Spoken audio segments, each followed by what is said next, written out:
So, ladies and gentlemen, this is Crazy Damn Canadians, episode number 17. 17. Lucky 17, the luckiest number in the world. It's and not. What's...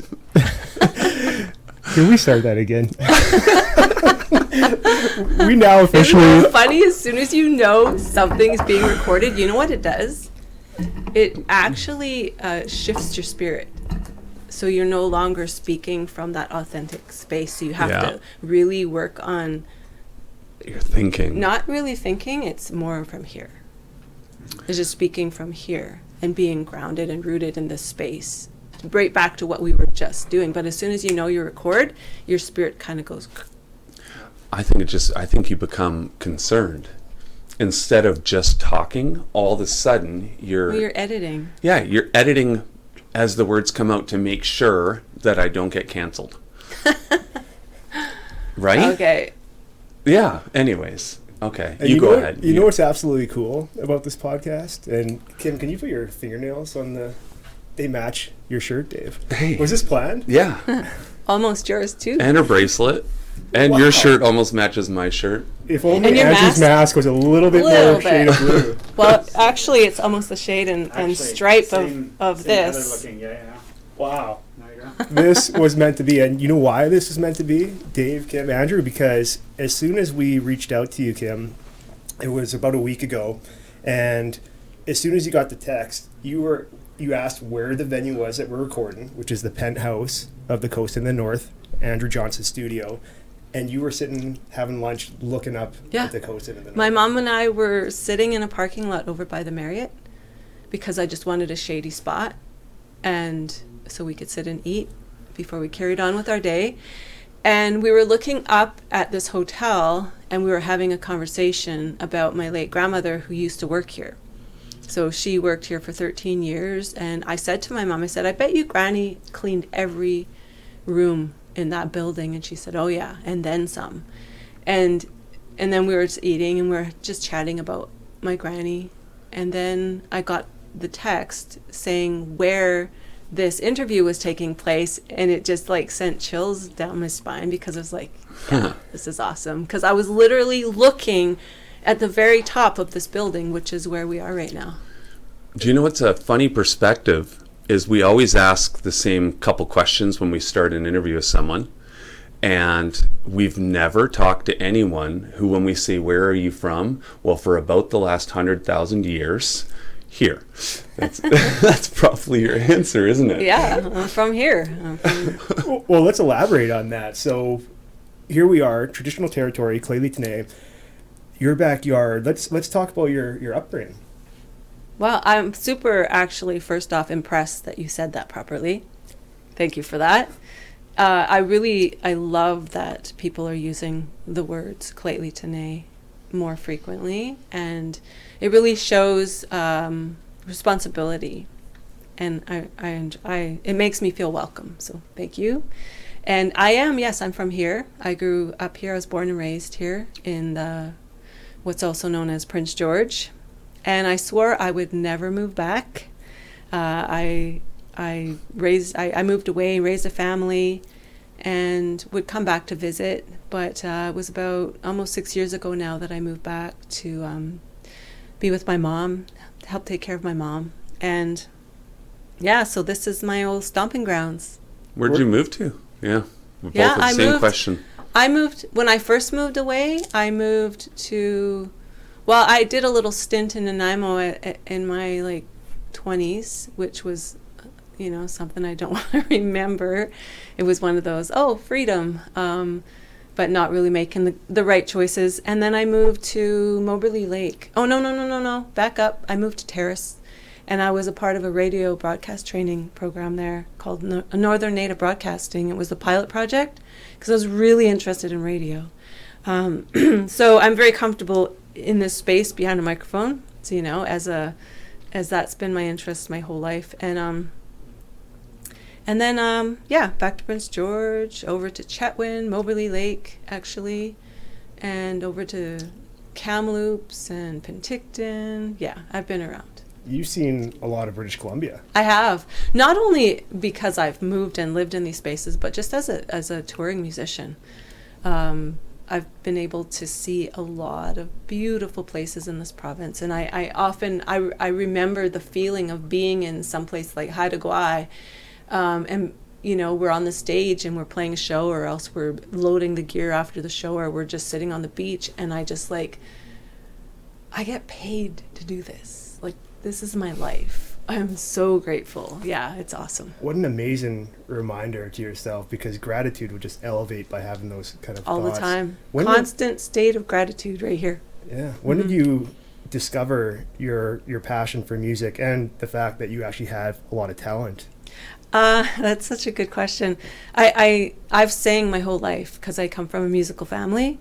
And my dad used to take me, let me tag along with him and my brother, who was also a very talented singer from a very young age. And I remember that there was, I could sing the song, but then there'd be a certain part of the song where I would lose, I guess I was tone deaf in a sense. So I would lose the key and I would sing out of key, but then I'd recover. And then I guess I would just overthink it, and then I knew where the spot was, and then I would lose it again, but then I'd recover. And I was, as a kid, it was just that's just a thing. But as a teenager, when your boyfriend's in the audience, didn't fly. So I just quit. When I was in my teens, I just quit singing altogether. Picked it up again in my early 20s as a young mom. Karaoke was a thing, and so I started singing karaoke, and I really started to love it again and not be so worried about what people, I guess I always worried about what people thought of it. But what I did was I started winning contests. So I'll tell you one that I won that I think was the pivot point was in Fort Nelson. They had what's called Treaty Days, and there was a talent show, and the prize was 2 tickets to see Dwight Yoakam. And that was my motivation, because I really wanted to see Dwight Yoakam, and they had flown there. The concert was outdoors in this farmer's field on the cliffs overlooking the Peace River near Fort St. John, and I remember him coming in on helicopter, and it was really incredible. But he didn't sing long enough. It was just he sort of touched down, sang a few songs, and left. But anyways, I ended up winning. I obviously, I won now because I was there. But I ended up winning the tickets to see Dwight Yoakam. But I tied with these 2 jingle dress dancers. They were these cute little girls from Hobbema, and so we were in a first place tie. So we decided, okay, they don't know who Dwight Yoakam is, and they took the $200. I took the tickets, and then I never stopped singing, and I just kept singing and singing and singing. And I started to move away from that canned music and doing live performances and playing at coffee houses. And then I would just, become friends with the musicians. And then back then I didn't play guitar, so I always had to depend on somebody. And then slowly moved into drumming and singing. So I also have a musical background, but I just played music. I was a DJ for since 1992 until a couple years ago, and I still will DJ charity functions. But having said that, I also know that there was rarely a time when I just DJ'd, because I had to eat, and if you just DJ'd, you would die of starvation. Yeah. And so it's the same racket for people who perform. What do you do if you're not making money performing and doing your music? I'm also an artist.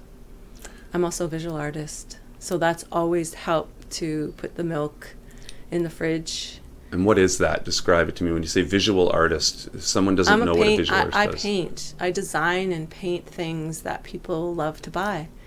And so I would, I'm a mom too, so I've raised 4 children, and so in the evenings when they were in bed, I would set up my table as my studio, and I would just design and paint things and prepare for shows and whatnot that were in the area. At this time I was living in Moberly Lake, so I would, there'd be a trade show coming up in Vancouver or in Grand Prairie, and I would buddy up with a friend who was also an artist, and then we would load up the van and we'd head out and we'd sell things. And then, I always have found a way to make money, whether it was catering, because I'm also I'm not like a chef, but I can cook. And just, I've always been just a go-getter and very resourceful. So, yeah. One example that I'll just throw in here is that I designed the book cover for The Highway of Tears, which is a book that was written by my friend Jessica McDermott. And I met Jessica on the walk on June 17th, actually, 2016, and we established a friendship. She was one of the 4 people that walked all the way from Prince Rupert to Prince George. It was called Cleansing the Highway, to create awareness about murdered, missing Indigenous women and girls and people. And so I met Jessica, and she was at the time, gathering stories and just being really authentic engagement in Indigenous community. She's a non-Indigenous person. And so she wrote this book, and so I established that connection with her. But then, being a touring musician, there were times where I went into Smithers to Midsummer Music Festival and some other events around that area, where I went and stayed at her place and got to know her mother. And her mother got to the point where she even referred to their spare room as Kym's room. And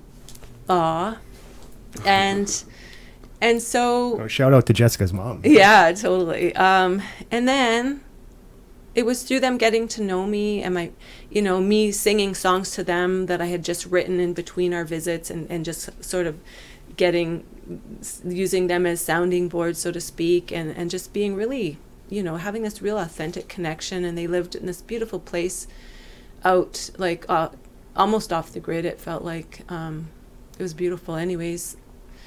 So it was through that connection that Jessica got to know me, and then the invitation came, will you design the book cover for Highway of Tears? And I was just like instantly honored, of course, but at the same time there's that self-doubt and imposter syndrome that happens in most of us, but then I decided, I'll give this a try. So I did, and it was a huge success, and is now the book cover. So if you want to check that out, Highway of Tears, Jessica McDermott. And so I've taken it a step further and created limited edition prints out of that book cover, and a large percentage of the sales of that print go to Highway of Tears initiative. So it's always this paying forward and just being a part of that circle. Part of the beauty of life is the people that come in and out of the path you walk, and I do firmly believe that people were meant to meet for a reason, and Jessica and you are a prime example of that occurrence. I just want to back up a little bit to your music career. You took off your teenagers essentially in music and got back into it in the 20s. And I was watching the documentary that Six Sigma put together with your live concert performance with Northern Sky, and it was just so remarkable. You mentioned in that documentary how vulnerable you feel sometimes with your lyrics, and it's subjects like the Highway of Tears that can be reflected in your music. Can we talk about your inspiration for writing some of these songs? Like, do you sit down and just write away? Do inspirations come in different ways? Like, how do you find that motivation for your lyrics? Well, great question. The topic of murdered and missing Indigenous women is something that just resonates through me. And as an Indigenous woman myself, growing up in the Prince George and area, I've always had that awareness, and in my younger years, as like 8, 9, 10 years old, I grew up out in Shelley, and we didn't live on the reserve. I was not a status Indian at that point, which is what they referred to us on a status card.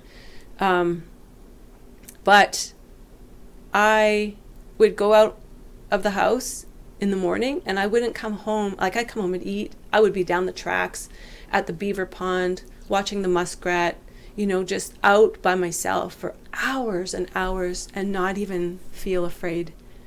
But as I grew up and hearing what's in the media and the statistics of how many women and girls have gone missing or who have been found murdered in our area between here, well, just all over the world basically, but just knowing that it's in our backyard, I started to feel, very vulnerable, very afraid, and it started to really change me. And so that's a part of who I am. So naturally, that's going to inform my music. So the song that I have written called In the Hearts of You and Me is a song that came from 100% from just a spiritual source, because I did not write it. Like I was the vehicle. And because, and the reason I say that is because I was not even thinking about writing a song at the time. I was down in the Okanagan visiting my daughter, and we were on our way out the door. She was getting ready. She's a little 2-year-old, and at the time, and I was just playing the guitar, just strumming.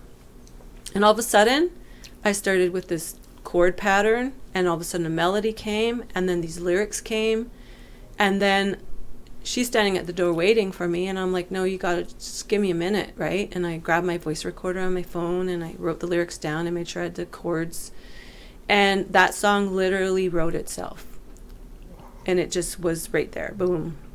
And it's incredible. And you know, as a musician, I have these periods where I don't write any songs, and I just wish for that, like, where did that come from? Like, come back, I need a new song. But it's a spiritual thing for sure. And then Cleansing the Highway, which is a really powerful drum song that came to me actually while I was walking on the highway, during the Cleansing the Highway walk. And the first stint when I got out to do one of the, you know, sort of a relay style, and it was like a 5 kilometer at a time, and there was these markers on the highway, and there was like a driver, and they would, you know, drop us off, pick us up at the next spot to drop off, or else the next person was waiting at the next spot. Anyways, on my first 5 kilometers, I was very afraid, to be honest, because it wasn't like a bunch of people together. It was just me in like a orange vest with a sign walking down the highway, and the time between each vehicle gives you so much time to think, because you're so vulnerable, and anything could happen. Like, the next vehicle could be that person, right?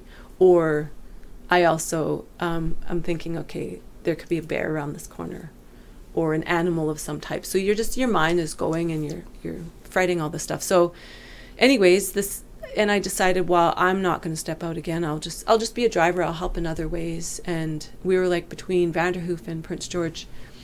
And but I decided, something in me just like, no, you're here for this. This is like, you're sacrificing your own comfort and whatnot to be here to help, you know, be a part of this. And so I got out again, but this time I brought my hand drum, and I started to just drum as I was walking, and naturally a song came, and it was lyric, not so much lyric, but a chant and a melody, and it was informed by my environment. It was informed by, you know, the intention of why I was there, and it was like the voices of the lost and stolen sisters, and it was the trees and the sky and the land, and it flowed out of me, and I sang that same chant and melody for the duration of that 5 kilometers, and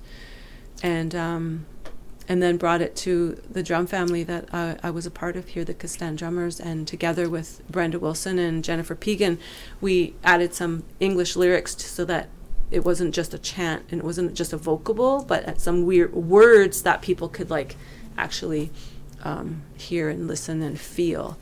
So yeah, so it's a part of me, that conversation, and, you know, being a mother, having daughters, having nieces, having friends, and just the injustice of it all. It's just something that I live with every day.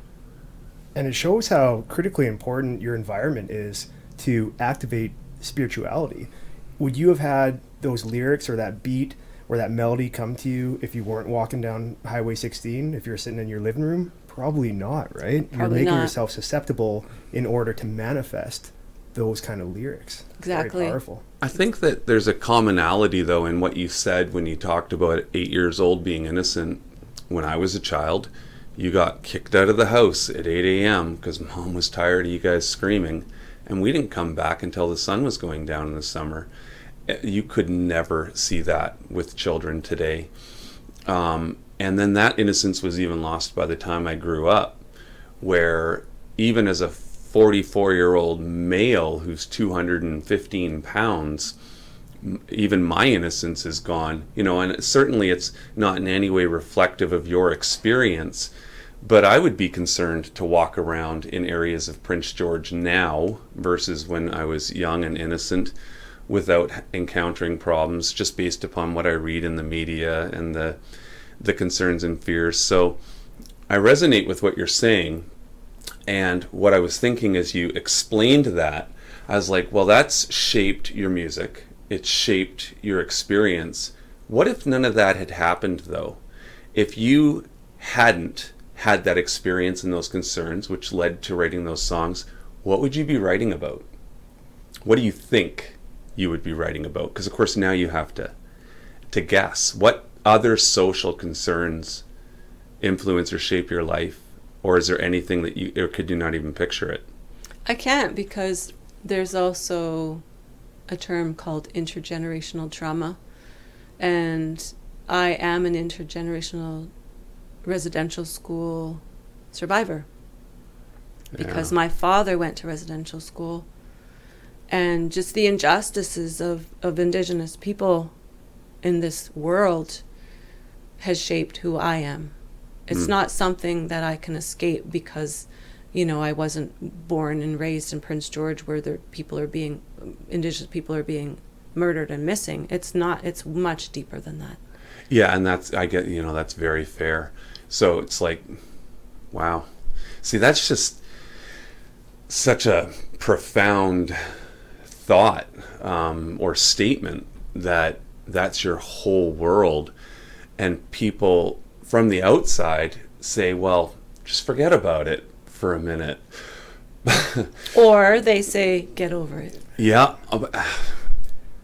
See, that's the hard conversation, because I wouldn't ever say get over it, because as I explained to you before the podcast started, grew up in a First Nations family for all my later teen years, and I saw the effect it had. And my best friend, Jeff McDonald, was my closest friend growing up. And he unfortunately died just last year from alcohol. So sorry to hear that. Yeah, and it was a sad thing, and a big impact in my life, seeing that he couldn't just get over it. And even I begged him, so just don't have another drink. I begged him, you're gonna die, and he said, I can't help it. I'm sorry. So I understand if I think about it, but even I on the surface would have that thought. Just sing about something else, or just get over it, and until I stop and really reflect. And that's probably where a lot of people need this understanding, and just look in your eyes as you were saying that. Well, anyways, there is video if you're watching this on YouTube, but if you're not watching this on YouTube, just go look at her eyes when she said that. Go watch it on YouTube.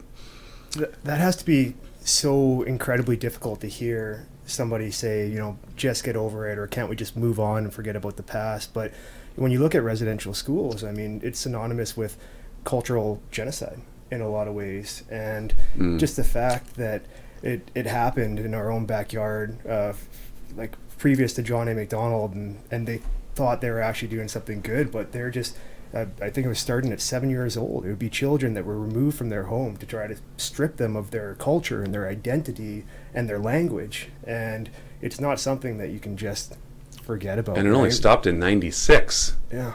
That was another stat that blew me away when people said it's a long time ago. For anybody listening, the last one closed in 1996. Yeah. I was 2 years out of high school already. Not a long time ago. And even when you look at, say, the Truth and Reconciliation Commission, I mean, that is not that long ago that was formed. And I look at some of the trauma that you speak about in your songs, and you also you switch between these songs that are very heavy, and then you go into a song like, say, Purple Fingers, where it's so uplifting, and you're talking about how great it is to live in the North, and a lot of these positives. You have a lot of balance in your songs, and I just want to say to anybody that's listening or watching this podcast, if you have a chance, watch that live performance with Kym and Northern Sky, because it is absolutely fantastic. I'm hoping we can talk about that night a little, because that took place at the Prince George Playhouse. Six Sigma, who just does incredible work, they knocked it out of the park with this video documentary. What was that night like for you, Kym? Yeah, that was power. That was how that came together was a conversation that I had with Danny Bell, who has been a huge influence on the music scene here in Prince George. And he's on drums? Yeah, he's on drums. And he wanted to, like, through his company, he wanted to put together a concert that really gave Indigenous people, you know, space for Prince George to come together to celebrate Indigenous music, Indigenous people of this area. And so that's where the conversation started. And so, of course, he engaged me in that process, and we came up with some ideas, and we wanted to do something. We landed on this. Let's have a concert in this venue, soft cedar, you know, sell the tickets, and everybody be there in the spirit of reconciliation. Because that's what we need. We need this all over the country. And so that's what we ended up doing. And the other artists that were on the bill were Marcel Gagnon, who's somebody that I've known him my whole life, and I have a huge respect for him as a person and a musician. And who else was on the bill? Jeremy Paul, Saltwater Hank, who also plays in my band, Northern Sky. So it was this beautiful collaboration, and many of them accompanied Marcel, and then they'd accompany me, and it was just this beautiful night. And so what happened was, my friend Selin Alpay, I had met him at a previous concert where him and his wife came to support. It was a C4 Radio fundraiser. The event was called Women of the North, and there was a bunch of us northern, like this community of women on the bill, and they came, and I remember him saying that he was only going to stay for a little while, like it was just because he's always busy, right? So, but he ended up, when he heard me singing, he said he was just like, he just couldn't leave. They couldn't leave, him and his wife. And then he had heard me say something about that I was working on an album, and I was, you know, writing grants and such to do this album. So that stuck in him, in his mind, I'm sure. And so a bit later, we were connected through the organizer of that event. And we met up, and we just established, like, it was just this instant connection. And if you know Selin, it's just like, he's just this beautiful human being with he's like all heart, you know. And so he was like, I would like to help you get your music. Like, everybody needs to hear your music. Like, he was so moved and touched by it. And so I was like, wow, this is incredible. This is like such a gift, you know. Like, you just don't know who's going to be in the audience. You just never know. And I've been blessed with those moments throughout my life, to be honest. And so Selin was one of these earth angels that showed up in my life, and he says, I want to help you. How can I help you? And we knew that this project was coming up to do this concert at the Prince George Playhouse with my band Northern Sky. And so we got to Naomi Kavka, who was also in the band, who I play music with still today.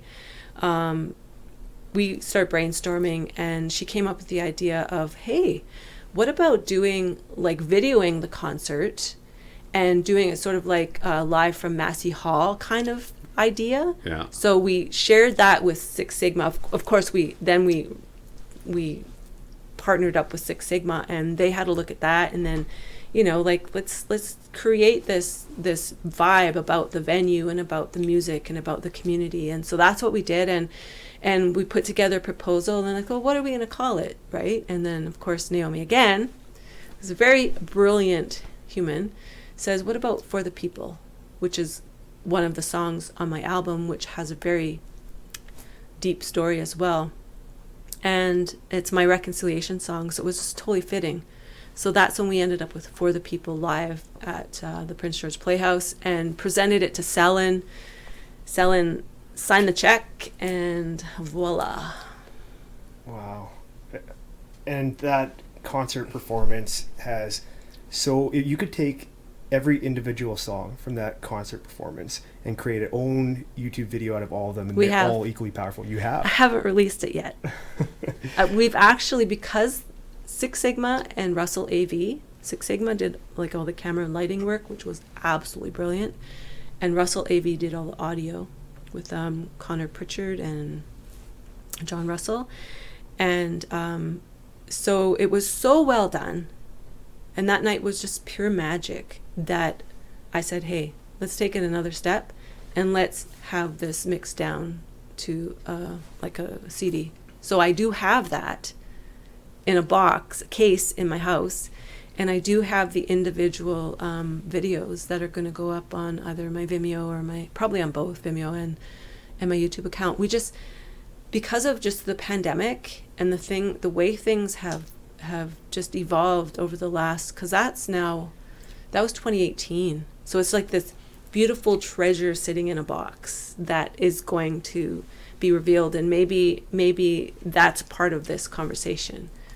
That's the spark you need, right? Yeah, totally, yeah. I just want to talk about Selin as well, because he's a mutual friend of all of ours, and we actually had him as a guest on the podcast in the infancy stages.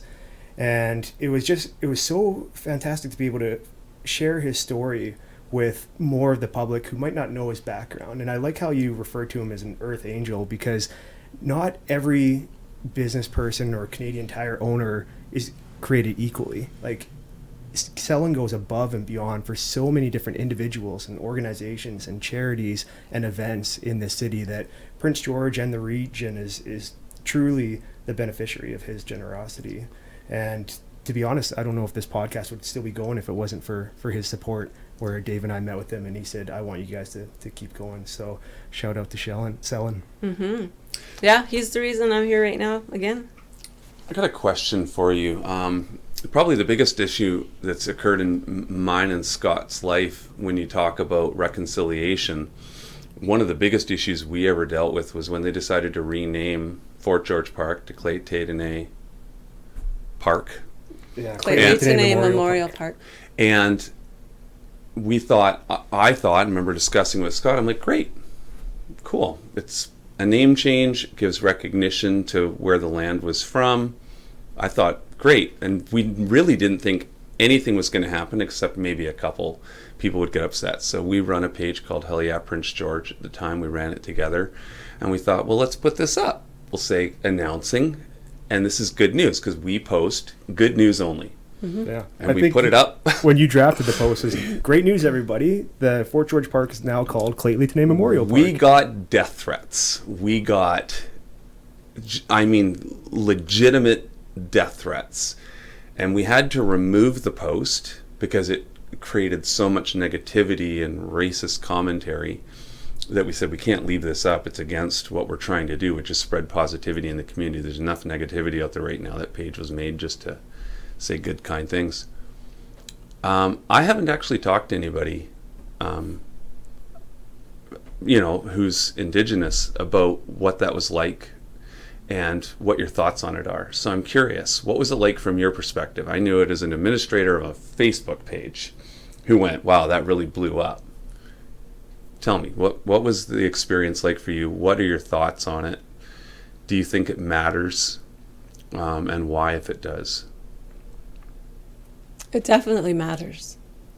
Yeah, for sure it matters. But it also is a good gauge to show where people are at.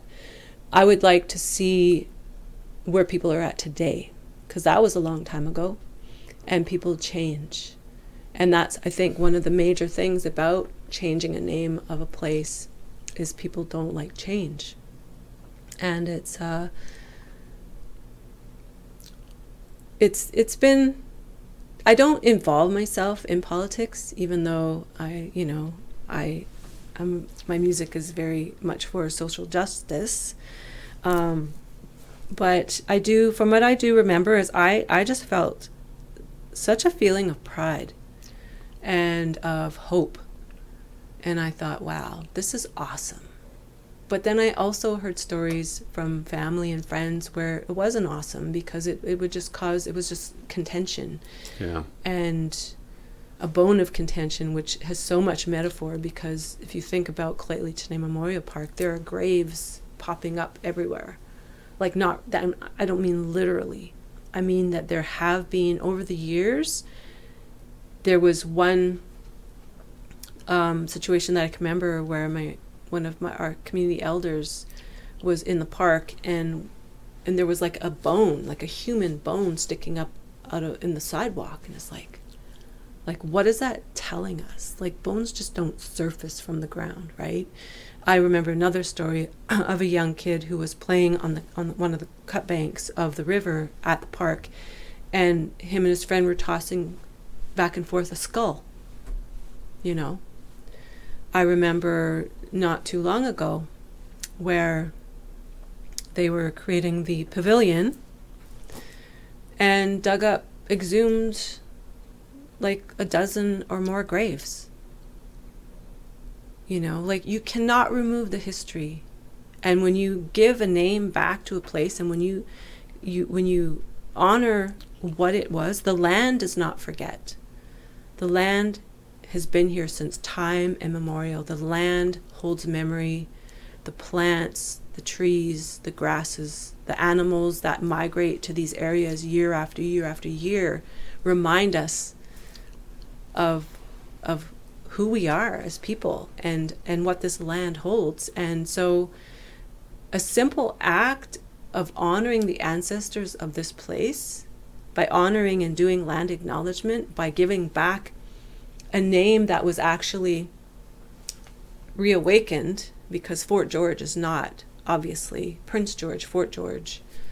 You know, it's like, we are people of this land. We are the people from the confluence of two rivers. That's what Claytley Tenay means. That's who we are. And when people who live in our ancestral territories can acknowledge that, then there's peace, you know, then there's community. Then you start to build from that place. But when there's that resistance of, I'm never going to say Claytley Tenay, or they may not even say it. They might even just say, it's always going to be Fort George to me. I've heard that. Oh, also. yeah, that got said a lot It'll of times. always be Fort George to me. It was a common statement. And Still even is. for me, I slip sometimes, and I say Fort George Park, but I instantly, and that could be the case for everybody.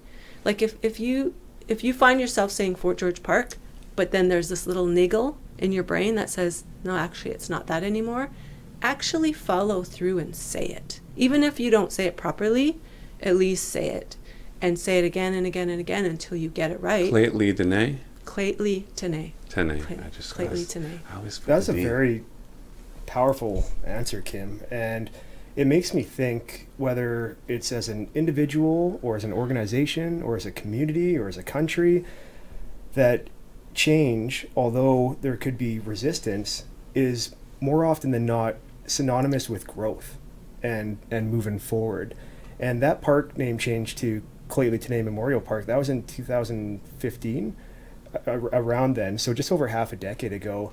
And when it seemed like we moved forward from that, then we have the Kelly Road Secondary School name change, and it was the same kind of commentary and dialogue, unfortunately, where it was community members battling community members, which was very, very hard to see. What was it like for you to have to see this name change take place and so much resistance follow suit? It didn't surprise me. It irritated me, but I didn't involve myself at all. I just sort of stayed in the know of what was going on. But it's just changed. People, I guess, want a sense of ownership to something. If it's been like, you know, a lot of people that they went from K to 12 there, you know, and so they feel the sense of ownership and belonging. So, and then to have it be changed, I can see the resistance, but I think it's important to know that, you know, if people know about the calls to action and the truth and reconciliation and all of these changes that are happening within our country to right the wrongs, it's a simple gesture. And there was a lot of thought that went into that name based on the land. Again, you know, that's where the grizzly trail was. The grizzly bears. It's a good name. It's a pretty badass name. I think Totally. it's awesome. Imagine the logo. Do you know who right? came up with the solution? So the Helia Prince George admins, one of them is a fellow by the name of Tim Bennett, who's probably one of the nicest human beings in the world. Tim runs Big Brothers. He's on the school district board, and he was the head of the school district at the time. And he said, just warning, guys, everything's going to blow up in Prince George tomorrow. We are facing park renaming part 2. They're suggesting we change the name of the school. He gave us a heads up to watch what was going to come out. And it was funny. It did. It blew up exactly like predicted. Tim then got death threats. And there's actually still a police file against one fellow who even just messaged me a week ago. And his last message was about the Kelly Road school naming with some just vile stuff. But he... When they did that, it was actually me. I just said, why don't they just call it Shaz T. Kelly Road and have both together, like make it harmonious instead of one replacing the other or one sticking with the old, which has negative. Make a hybrid, and they did. And I was like, hey, I win. Just saying. Yes. I suggested it first. And if you don't like that, it was actually Tim who suggested it first. So, Kym, I really wanted to talk to you about a couple more of your songs. And one of the most powerful songs from the documentary that you did with Six Sigma, I would have to say, was Indian Agent. And when I saw Amy, who is a prolific talent in her own musical right, the way that she was so passionate behind singing that song, like you could feel her passion just by watching it through video. What was it like being on, and you brought the drum, right? Maybe if you want to bring it out, but you were on the drums for that song and you lent your voice to that song as well. What was it like collaborating with Amy on the main lyrics through that song? Well, first of all, I must say that I did not write that song. Oh, so who's the original That artist? is Raghu Lokanathan, who's a local fellow here, prolific songwriter. And so the way that song came about was that he had a conversation with somebody from here, from Prince George area, an Indigenous woman, and she told him her story. So that became the song Indian Agent, which is a song about a young girl, the Indian agent and the police coming to their house to take her away, to take all the children away. And the boys, the brothers, the bigger brothers standing up saying, no, take us, leave her alone. And then in the end, you know, how it's affected the family and how it divided the family, and how one speaks a language and one doesn't. They just stared at white walls, you know, like just that. It was just like beautifully written. And so what happened was Black Spruce Bog was one of the like incredible bands here in Prince George that folded a few years ago. Amy was a member of that. So she used to actually sing that song with Black Spruce Bog behind them. And Jeremy Paul and Danny Bell, who are also part of Northern Sky, were also part of Black Spruce Bog. So we have this continuum as far as like the music went for that song. And so I love that song so much, so decided to keep it as a part of that evening's performance. And so in their very last show actually was in Williams Lake, and I happened to be headlining for them. It was at a concert called Safety Meeting that was that happened there in Williams Lake every month, I believe. And they invited me, because I was going to be there anyways, opening for them. They invited me to join them on that song, and I had never like done that before. But what I do when I sing, when I chant, the chanting, by the way, is a vocable. It's not a lyric. There's no Indigenous words in it. It's just you're emitting an emotion through the sound, and it's an ancestral sound, and it's like every fiber in your body is singing through to emit that emotion. And so that's what I do when I'm drumming and singing. So I was able to add that into there's 2 sections in the song, maybe there's 3 actually, where I was able to just harness everything that I had based on the lyric, the story, and then that young girl who they were trying to take away. And I was able to just drum and sing, and it was amazing. And I've done this on other songs for other artists, where they've heard me and they're like, hey, can you join me on this song? Can you chant on this song? So it's been a beautiful collaborative journey that way. But for Indian Agent, yeah, that one's just pure power, because of I can connect to it so deeply in my DNA. And so that's what that song's about. But also, yeah, Amy Blanding, when she sings that song, she feels it. It's not like just a lyric on a page. She actually feels it. And that's the beauty of having somebody who is that like authentic in community, and the work that Amy's done, and just the social justice side of Amy is just incredible as well. So we really connect on that level. So I absolutely adore that song. And you could see that through the authenticity of Amy, that the audience, whether it's at the Playhouse that night or somebody like me watching on YouTube, is feeling it as well. A side note about Amy, I met her at the Northern Sports Center. She's quite the boxer as well. We used to do 6 a.m. boxer fit classes together. She has a hard punch. Incredible athlete. And so not only just musically talented, but a great athlete as well. So is there any song that is your favorite to play live? Because I think you covered 10 songs, around 10 that night. What are some of your favorite songs to play live, and what are some of your favorite venues throughout the province or the country to play in as well? Favorite songs, I must say Sister Rain is one of my favorite songs to play live. And I think because it's like the first song that I ever actually wrote, and it really informed what it was that I was going to do in the future, because I did a fusion of like contemporary guitar. Well, I mean, I play guitar throughout the song, but it's a fusion of like lyric and chanting. And I like to do that, like just a fusion of my Indigenous roots and my like sort of a folk Indigenous style. And I guess the other one would be For the People, because I feel that song so deep inside of me, and because I want people to understand the message.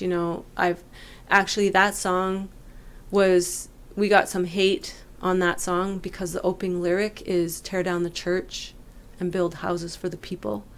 Yeah. And you learned that from an elder that you were talking to? Yeah, those lyrics were inspired from a conversation I had with an elder in the Okanagan who I was doing a video. I was doing some work with the nation, Okanagan Nation, and I was interviewing elders, but I wasn't there to ask them about their residential school stories, because that's just huge. Like, that's just like ripping open somebody's soul. I wanted to go there and I wanted to ask them,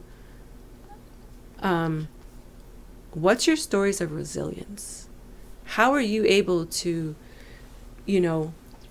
retain your language and your culture and your songs, even though like Joey had spent most of his youth in residential school, but they weren't able to break him. And he was this tall, over 6 foot tall, really stoic, really white braids, like dark skin, like just a stoic, strong man. And they didn't break him. And he said the best thing that happened in residential school was he met his wife, because they were there together. She came up to about here on his shoulder.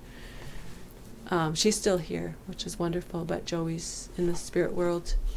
And so part of these lyrics for the song, correct me if I'm wrong, but these residential schools manifested from the church and then were taken over by government. It was I think a joint effort. A joint effort. Yeah. And so what is the experience with just being able to talk to these elders that have gone through residential schools and just have them inspire certain lyrics or future songs of yours? I mean, you must find heartache and inspiration simultaneously. What is that experience like? Yeah, it's hard. That was a very difficult process, because what happens is, and if anybody ever spends time with elders, you don't go there at 1:00 and leave at 4:00. You know, if that's your time frame, you don't even set a time frame. It's like, if you're going to go and talk to elders, you know, it's such a great honor for them to, first of all, accept you into their home, and then for them to open up and share stories. It's going to take time, because you're building trust. You're building that connection, and you're also allowing them to just sort of, you know, settle into what it is that the conversation is. So we ended up with like this much footage when we needed this much. And that's just the way it is. It's culturally, as someone who owned a DJ service, I did more First Nations weddings than you could possibly imagine on every band from Williams Lake to King Coleth. I've been to all of them. You know. Oh, yeah. And I know that as someone who is hired to DJ, I never got the music going before midnight, because the elders would be invited up to speak, and they spoke every time, every wedding ever. That's one of their cultural things that they'll all laugh, and that's where the quote Indian time came from. They said it as a joke. It's a cultural difference. It definitely is. The only other culture that does that is East Indians. East Indians don't even show up for the wedding until 10 p.m. It starts at 6. So they serve 2 dinners just because people are going to be late. Just culture. Anyways, so that's a fantastically great thing that I've observed as you said that. I'm like, that one, I know that the elders speak and people stop and they sit and they listen. And that's where they share the stories. And those are always powerful. Do you feel that storytelling is, in a way, being lost in future generations? That it's becoming a thing of the past? 100%. Which is a very technology sad is destroying our young people's minds. And just like, I want to refer back to something that you said that was really profound to me. That was like, wow, yeah, that's what's happening. Was like, when we were kids, like you said, out the door, because mom's tired, mom needs space to clean, to cook, to all these things. So out the door the kids went. But nowadays, you can't do that. So the kids are underfoot. The kids are like, oh, here, have my phone. Here, take a tablet. Here, you know, go play your Xbox. You know, and there's that. Like, I have 10 grandchildren. I have 4 adult children and 10 grandchildren. And every one of my grandchildren can use a phone. Like, even regardless of their age, they know how to, they know how to do it. It's ridiculous. And they're bored. It's like, I'm bored. Like, you know, we're out, we're on a trampoline, we're in a yard, we're playing, there's birds are singing, there's flowers blooming, there's, you know, water to jump in, but no, I'm bored. When I get home, can I play Fortnite? You know, their mind is already somewhere else, because that's just the way they're wired. I also wanted to take it back to something you said just a bit ago about Indian time. And people think that Indian time means, you know, if you say show up at 12 o'clock and you show up at 12:30 or 1 o'clock, that's Indian time. That's not true. Indian time actually received that term because Indian time is when the berries are ready to pick, when the moose are rutting and fat. So that's when or not when they're rutting, when the moose are fat is when the fireweeds are in blossom, the moose are fat. So that's when you hunt the moose. You know, when the rivers are past the runoff and they're clear again and the fish are swimming, that's when you fish. That's Indian time. Patience. Yeah. That's funny. That's good. That's good perspective. I've never heard that perspective before. I just always heard it as a joke in the family I lived with, yeah. right? We're funny everyone's people. excuse when We're they were funny late people. was that's what they said. But that's Yeah. good. I like that. Yeah. I'm going to hold that in my head. That's going to become part of my thought process. Just like now. the term Indian giver. What do you think that means? Well, they say take it back. Obviously, that's the stereotype. But now I really want to hear this. What is it? Because It's when, if I was to give you this bracelet, because we made a connection and I want you to be in my life, and then you put that bracelet on, and it's just sort of like, you know, it's like a mutual sort of a connection happening there. And then I was to see you, say, next week at the mall. yeah. I'm going to look to see if you're wearing that bracelet. That's what that is. That's cool. See, that's the kind of stuff that would be powerful if there was a mechanism. The one thing I think that is lost in all of our cultures is, like I was saying, I don't know if I said it before the podcast started, there is no conversation like this that I've seen. Even someone who grew up in a First Nations home for a significant chunk of my teen years didn't have these conversations. Val didn't discuss this stuff. She made bannock, and you know, we had dried salmon that we'd dip in butter, and I did stuff like that. But these conversations and these statements, I've never heard them, and I think I am culturally aware. Like I do want to know, I do want to learn, but where and how, because there is no conversation or dialogue happening. So what a powerful thing if there was a way that you could get these pieces of information and turn them into, you know, something where people see them, hear them, digest them. I guess that's partially where music comes from. And then I was thinking, but then we have to make sure your music is heard, not just by people in your culture, but by people in my culture and your culture, so that they get those messages. Otherwise, you can't get reconciliation until you get understanding. You don't get understanding if you're not talking, and we're not talking. It starts right here. We reconcile ourselves first with whatever our environment is or our community is. I had to do that because I wasn't raised with this knowledge. I was raised in an alcoholic home with a residential school survivor, with a mother who was very quiet and kind, with a great grandmother who spoke the language that I didn't understand. That's how I was raised. Then it went from that to boom, Christianity, which as a teenager wasn't a good way to grow up. So when I received my status card at the age of 21, 22, that's when my life changed, because then my identity was right there. This is who I am. There's my picture, there's my number. It says I belong to Claylee Tene. This is who I am, because as a kid, I didn't know who I was. When I was in school, I was a Paiute, a wagon burner, a half-breed. Yeah. And then I was friends with white people one day of the week, and then I was friends with Indian, my like native friends another day of the week, and then I was nobody. And that's how I grew up. And so when I received my SAS card, I was like, I know who I am. This is who I am. And I went with it.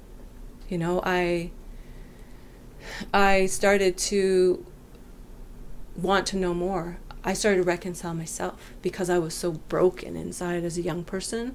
And I grew up with, I grew up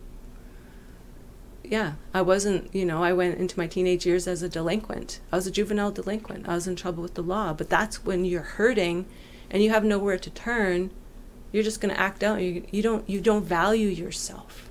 So you end up making bad choices. And that's who I was. And as I grew up, I started to gravitate towards culture. And then I married into a Cree family. So I learned the Cree ways.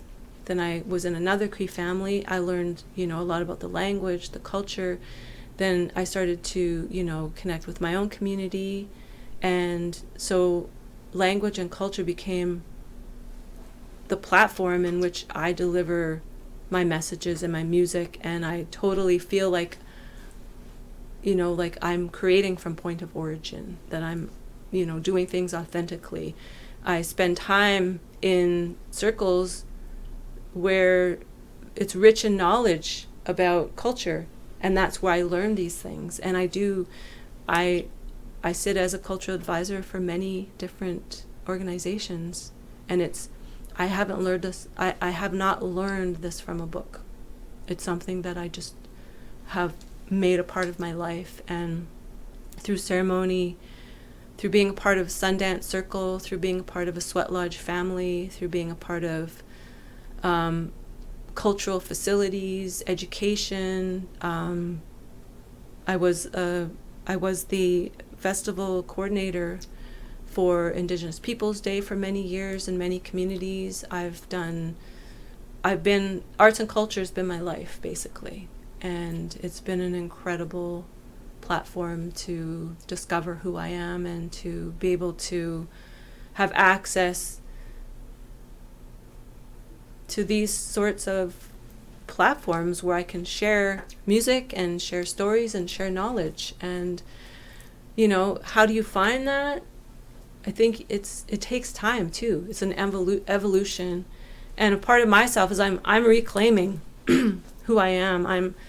I don't speak the language, but I'm learning words, and I'm learning, our traditional practices. But here in the Lheidli territory, that was wiped out at one point. Well, almost wiped out through smallpox, and then just through, contact, and with the fact that the Lheidli Memorial Park is referred to as Indian Reserve Number 1. Like, that's still an active graveyard there. This is where my family is buried, and then we've been moved out to different parts of the area.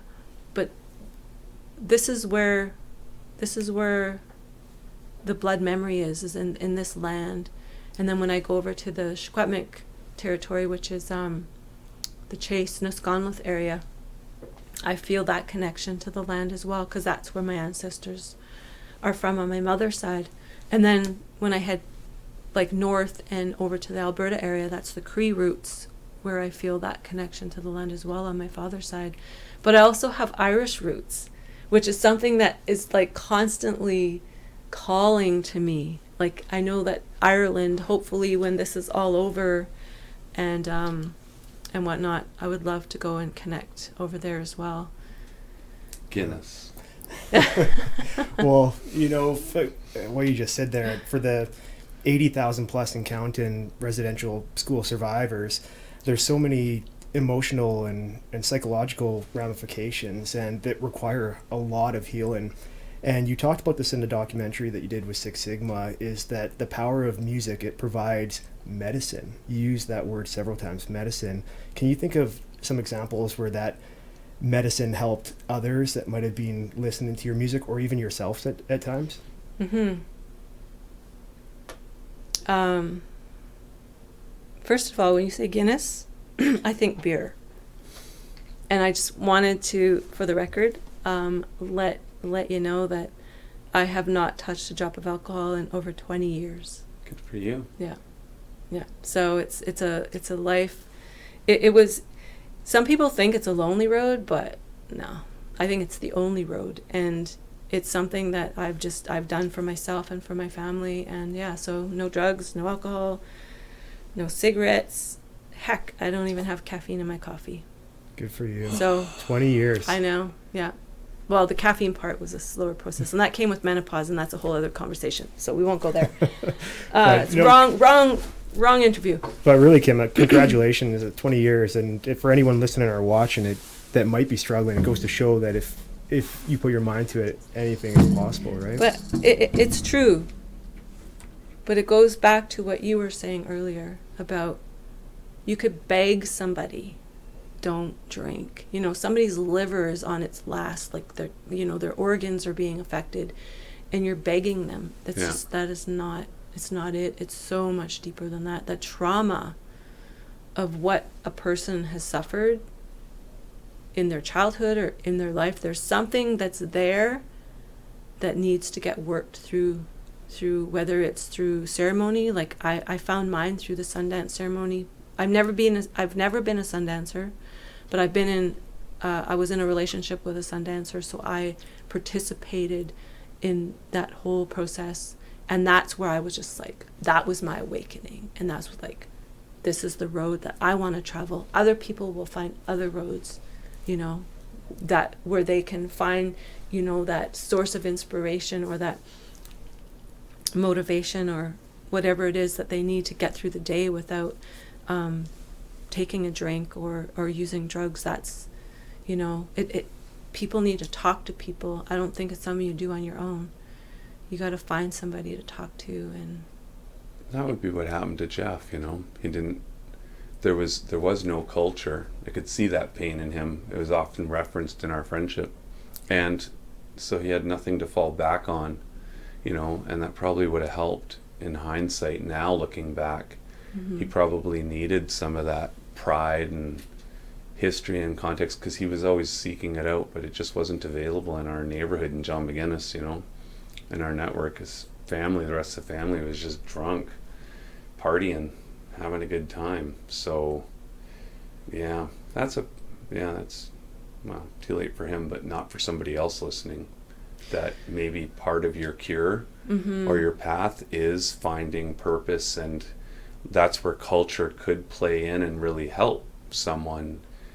It provides that base maybe that you need. I don't know. And I think it has to be the person that needs the help to make the decision that they want the help first, and then the help can arrive, right? Where if you were to look at Jeff, he has to be ready for that help, and he has to know that it's time, and then the help can come. And and it really is difficult to try to help somebody if they're not ready for it, right? Yeah, it's a hard conversation. It's some people have to want to be at that place where they know that this is a problem and this needs to change, because that's the only time change can happen, is if there's that acknowledgement piece. But I also think, like, the biggest question is, like, why am I doing this to myself? And then finding that value in yourself to be able to rise above it, to be able to stay on a good road. And I mean, some people can manage by just, you know, like, I don't know, I'm not an expert. I just know that it, you know, is something that I chose to do, and it's worked for me. And I encourage people to find some sort of higher power, whatever that is for you, and friends, a good solid circle of strong friends who are not going to influence you, because that's the thing about change is you need to change your circle, and that's the hardest part. I think that is the hardest part, is because you have lifelong buddies or friends who influence you every day, whether you know it or not. So, and then the beauty of it is when you change, people change around you, whether that means they leave your life or they adopt, like, hey, yeah, I want to jump on that wagon too, or whatever, right? And so then there's the opportunity to positively influence them as well with your decisions. 100%. Where do you think you would be today if you didn't make that decision 20 years ago?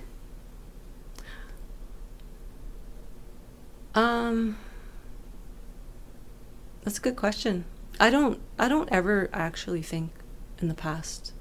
I'm like in the now kind of person. Scott Good gets answer. all the good questions, though. But you asked me a question earlier, and I haven't answered you because I had to jump back to the Guinness. But you asked me about a time in my career where I felt that my song had that medicine impact on somebody. So I do have a story. And the story involves my hand drum, which is this drum is my medicine. There's also a buffalo rattle in here. But this drum. So that's called a buffalo rattle? Yeah. What a great name. It's actually made of a buffalo horn. Wow. Yeah, it's just been cut. So it was like once the, Yeah. So it's just been cut down. So it was once the, Yeah. however that goes. So yeah, that's the beauty of like knowing and being connected to Indigenous culture, is like even the hunting of an animal. And I teach this to the kids as well, is that every part of the animal, like this drum has spirit. This is an animate object. And I treat it that way. I treat this the same way I would treat a baby. And because it came from an animal and it came from a tree, it still has spirit. And every part of the animal is used, when you hunt an animal for food, and you use the hide, you use the hooves, like you use the horns, use the brain, use the tongue, the nose, like every part of the animal is used. So this is one of those parts of the animal that was turned into a rattle. And it's nice to just kind of, like when you think of a like this one here is, particular one is elk hide, but I believe have one. I have many drums now, and one of them is made of buffalo. This was not a red elk running around, just so everybody knows. That would be cool. I know there's albino ones, but never heard of a red one. This was dyed. This was in the process of soaking the hide. There was fabric dye put in. So this was made by Norman Ratasket, who's out of Cache Creek. And this drum has been with me for a long, long time. And one of those times was right here in Prince George at the Prince George Legion. I was playing a show. And it was a really long set list. Like I had to pull out all the guns to make it through this set list. And I had Northern Sky, the band Northern Sky, with me. And I had really contemplated bringing my hand drum out because the main reason was that through my experience in the Sundance Circle and through Sweat Lodge and whatnot, is that alcohol and drugs do not have a place.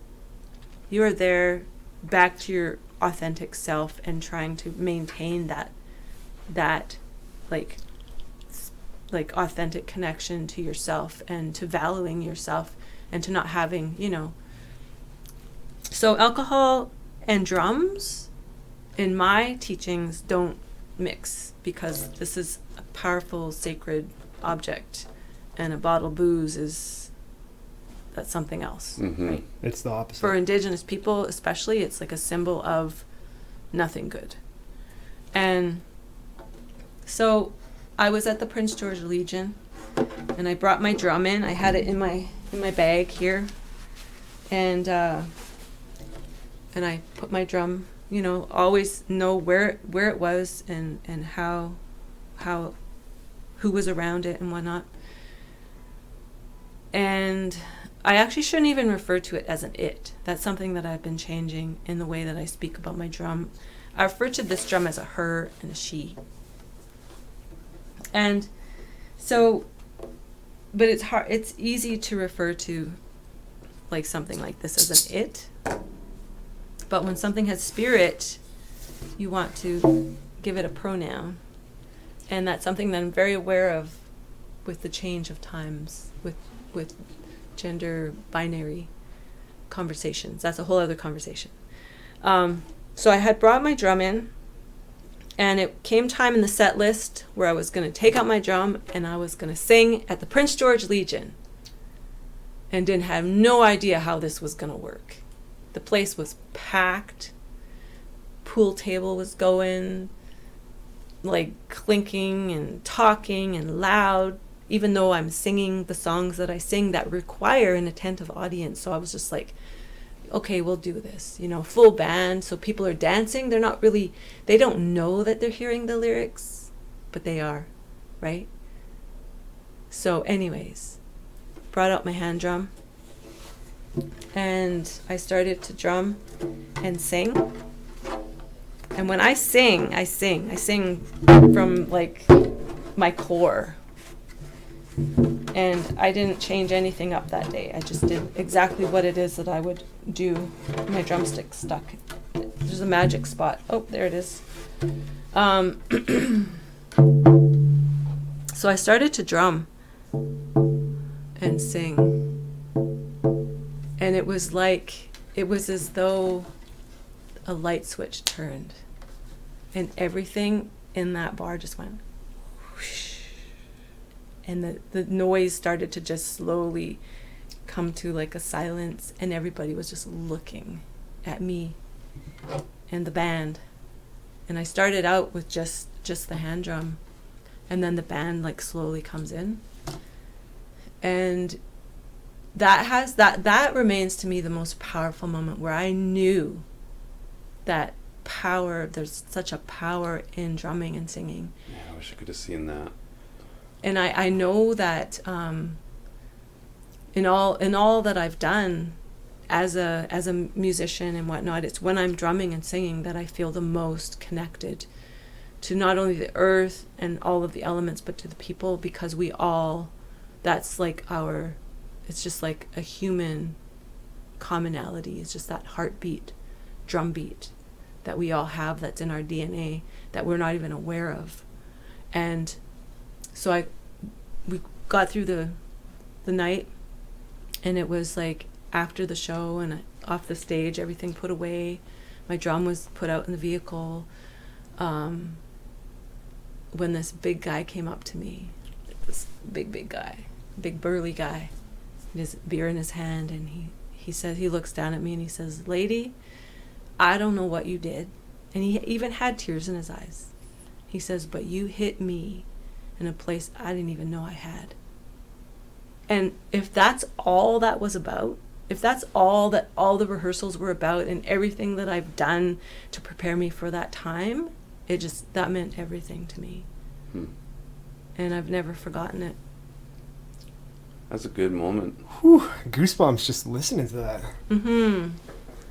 Yeah, and there's been many incredible moments and venues, and like my heart goes out right now to all the venues and all of the people who worked in this industry. Like it's just unheard of, you know. Let's talk about that.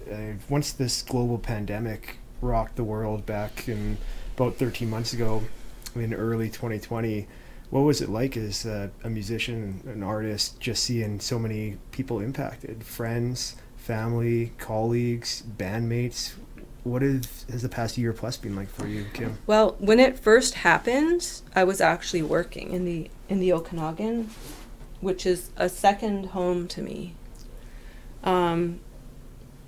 And I had already planned on spending an extra week after this work that I was doing there with the BC Touring Council. So, and I was busy, like going here, going there. I'm a very, very busy person, have a lot of projects on the go. So when it first happened, it was like, oh, I can relax for a while. It just felt like this, kind of like this reprieve from the chaos which I was living in, which I didn't realize was so loud until it stopped.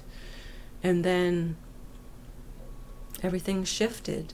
But then the government started like, wow, here's some money for this, here's some money for that, here, do a live show, do this, do that. And then, you know, the money started. And then I have other contracts that I do. So personally, I've been one of the very few blessed people to not have to, that I didn't, because I had all the stuff. And I guess it's because as musicians and as even as humans, to be able to be diverse in what you do, has been really beneficial in this time. Oh, yeah. Especially if you're putting all your eggs in one basket, then when that basket bottom falls out, that's what this is for a lot of people. But when you have this and this and this and this and this, which is a lot to maintain, I won't lie, but it's been my safety net. So I haven't suffered financially, which I'm so, so grateful for. But in terms of just not being able to gather with people, not being able to be on a stage and see a live audience really messed with my head. Yeah, to not be able to just feed off of that live audience atmosphere and energy. And that's been really tough. So I've had to reinvent myself. So now when I look at a camera, I'm like, I kind of over animate myself a little bit, and I'm like a little more smiley, and I move a little bit more because you're trying to like simulate that you're in that person's space, which is really hard to do, and I've done it, and you become a bit of an actress. So I did a pre-recorded show at the Venables Theatre in Oliver. We did a pivot. I was supposed to tour most of March in the Okanagan and the Kootenays, and we were going to do the 50-seat thing, which then just kept getting... That's so crazy. It makes me crazy.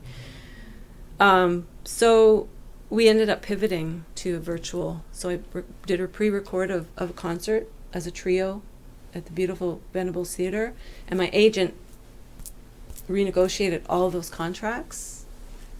And was it like a week or two ago, somebody was driving in Cranbrook, sent a picture of my big face and my name up on the big jumbotron outside of the theater that I was there on April 7th, and I'm like, this is so weird, but that's just what it's become, you know. But I've also become more available. I've become busier than I've ever been because you're removing that driving, not being, you know, like school shows. I've always had to say no to school shows because I'm always somewhere else. I can't be there. But now I'm here. I have time. So I have 18 school shows, like 18 schools booked. And then it's like, whoa, whoa, whoa. You know, looking back and being realistic about that, 18 school shows, 2 hours-ish a performance, singing through a mask. I'm not willing to do that. I tried it once, and you just don't get enough air.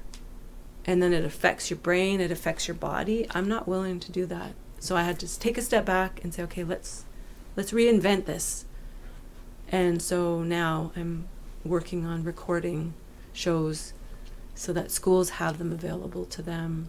Yeah, it's just crazy. Well, whether you're an artist on stage or an audience member, the key is to enjoy yourself, right? And it's not very enjoyable if you're singing through a mask, because then you're not going to be present, right? And the kids, it scares me to know that kids are growing up just looking at eyes, and you know, there's so much expression and so much emotion and such that, you know, involved in our faces that it's over soon. Kids need to see. It's over soon.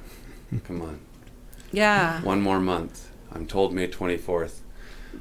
But I look at the both of you guys, and I think in the future, once this is all over, with you guys have the commonality that you've both been the center of attention on stage and being able to provide a positive influence to an audience. Do you feel like once you're back in that position and masks aren't part of the equation, that people are going to cherish those kind of experiences? Oh yeah, we're going to have a roaring 100%. 20s again. Yeah. It'll be just like the roaring 20s. First of all, I had retired from DJing. I'm not retired anymore.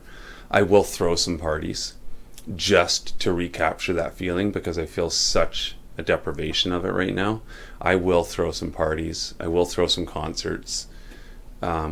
Just for fun, not to make money, just for fun, because I deeply miss it, and this last year and a half made it too much. Yeah. So 100%. So Kym, we're getting near the end of the podcast here, so I think we're just going to finish up with a couple of questions. Can you talk about maybe we ask a lot of guests this, but maybe just talk about some Canadians out there that have inspired you as an artist and a human being. And they can be famous, or they can be a family member, they could be a friend, anyone. Can you just think of a Canadian that has really influenced your life positively? Buffy Sainte Marie. I need to know who that is. Buffy Sainte Marie. And, okay, so she has been she's been like a pillar in my life as a musician, as a woman, as a survivor, and just who she is and what she stands for. And if you don't know her, please know her. But I had a revelation recently, and I don't know where it came from, because it's quite hilarious, is that, so with my name and her name, Buffy Sainte Marie, my name is Leslie Kym Marie. Isn't that interesting? I just had that revelation. So I gotta look her up? Yes, please. I gotta do research now? Please. All right. So you literally just had that revelation? Not this moment. Oh, okay. Not this moment. This is the first time I've spoken it, like, publicly, but I had the revelation about 2 weeks ago. I was like, wow, that's interesting. And I have many projects on the go right now, and one of them is that I'm releasing her song, Star Walker. And so I feel her presence and her energy all the time, because I'm covering one of her songs, which is a powerful song that is basically honoring all of the spirit people, all the people who've been here or those who are yet to come. It's really, I love it. I got one last question for you, which I saved right to the end. If there was anything in your culture that you could change or alter, what's the part of your culture that you would wish could be different for future generations, that you would make that shift start happening now? If you could enact change on something, what would it be?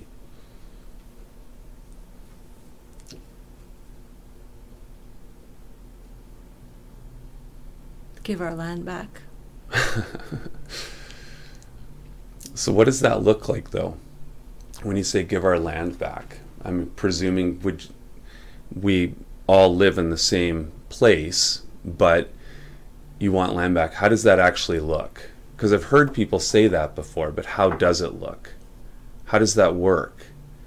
It's not Dave Mathis move away. Is it like, are you talking about saying the park, or are you talking about when you do the land claims, settling the land claims and saying all of this land? Because what about Prince George? The Clété Téné, with what would happen to the people in Prince George? Like, how does that look? You ask hard questions. Well, I didn't mean to. That's a hard one, because it's very hypothetical. It would look like us. It would look like a community of people with no racial barriers and just unified together, working the land, keeping, with environmental laws, so that, I can't just say Prince George. If I say Prince George, it's just too much in a box. This is just worldwide. Look at what we've done to our planet. We need to all be stewards of the land. We need to all care about what's happening, what's being put into the land, what's being put in our waters, what is leaching into our environment. There's no future if we don't start paying attention to that. So if we were to go back and say land back, which means we would still be living off the land and not putting to these reservations, into these boxes, and being told you can do this and this and this, but you can't do all of these things. It's just that freedom to be an authentic person, an authentic human.